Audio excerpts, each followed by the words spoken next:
Бир болот мындай. Мен ешкимди сөккөн жокмун. Ешкимди урган жокмун. Ешкимди малын тартып алган жокмун. Ешкимге зыян жеткирген жокмун. Ешкимге жамандык каалаган жокмун. Бул да кандайдыр бир деңгээлде жакшы. Бирок сиз бир пайда жеткирдиңизби? Бирөө урганды кечирдиңизби? Сиз тамак ешкимге бербе мисалы, бирөөнүн малын тартып алган жоксуз. Бирок бирөөгө мал бердиңизби? Бир садака кылдыңызбы? Бирөөгө зыян жеткирген жоксуз, бирок бирөөнүн зыянына чыдадыңызбы? Ушундан уламаларыбыз, аалымдарыбыз айтат, кулк мүнөз деген башкаларга зыян жеткирбөө эмес, тескерисинче башкалардын зыянына чыдоо дейт. Бирөө сизге ошо зыян жеткирсе, ошону көтөрө билип, ошого чыдап, сабыр кылып, кечирип коюу ушул кулк мүнөз дейт. Башкаларга сизден зыян жеткирбешлик ал сиздин адамгерчилигиңиз ал. Зыян жеткирүүдө айванчылык башталат. Бир алым айткан экен, айванчылык качан бүтөт, адамгерчилик качан башталат? Сиз өзүңүз деле ойлоп, үй бүлөңүздө ойлогон, өзүнүн эле пайдасын ойлоп, мага зыян жетпесин, мага пайда болсун деген, бул айванчылык экен. Менен башкаларга пайда жетсин, менен башкаларга зыян жетпесин деген, бул инсанчылык экен.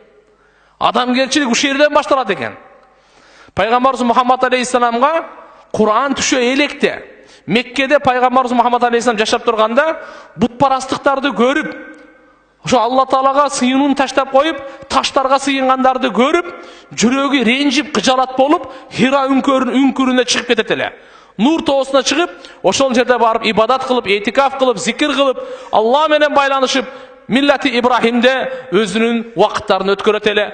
Ошо күндөрдө Хадиче энебиз азыгын берип даярдап жиберип турат эле. Азыгы түгөнгөндөн кийин түшөт эле, кайра Меккеден ошо Хира үңкүрүнө чыгып турат эле. Күндөрдүн биринде Жабраил периште келди, вахий алып түштү, Кур'андын биринчи аяты Икра сүрөсү түштү. Пайгамбарыбыз эми периште көргөн эмес эле ага чейин. Алланын вахийси келген эмес эле ага чейин. Өтө сүрдөнүп, коркуп, ва хашиту ала нафси, мен жаным чыгып кетеби деп ойлоп корктум дейт. Баягы Хадиче энебизге келип эле заммилуни, адам коркуп калганда үшүп калат экен, түктөрү тик тура калат экен.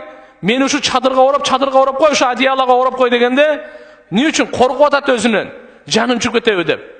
Ошолда Хадиче энебиз акылдуу, эстүү энебиз пайгамбарыбыздын көңүлүн көтөрүп, калла ла юхзикаллаху абада, ла юхзинакаллаху абада бир риваятта. Сизди Алла эч качан таштабайт, кор кылбайт. Сизди Алла субханаху ва таала кыжалат кылбайт. Сиз эч кыжалат болбоңуз. Эмнеге? Иннака тасил рахим.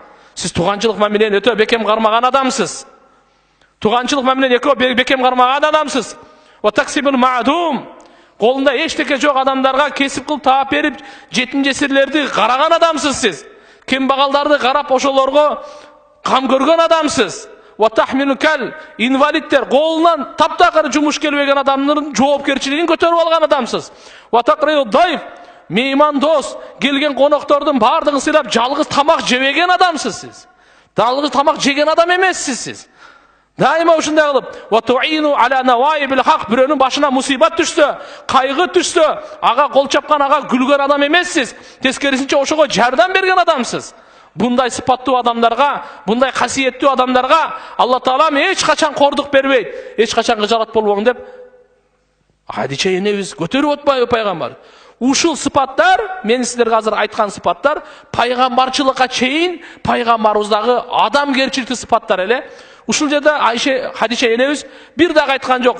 Сиз ибадат кыласыз, сажда кыласыз, зикир кыласыз, этикафта отурасыз, намаз окусуз жана башка деп бирөөнү дагы өзүнө тиешелүү ибадатты зикир кылган жок. Тескерисинче өзүнүн пайдадан өзүнү үчүн эмес, башкалар үчүн пайда жеткиргендерди айтты дейт. Демек кимдин пайда башкаларга жетип турса, Кудай кааласа Алла субханаху ва тааланы эч качан бу дүйнөдө бактысыз таштабайт тугандар.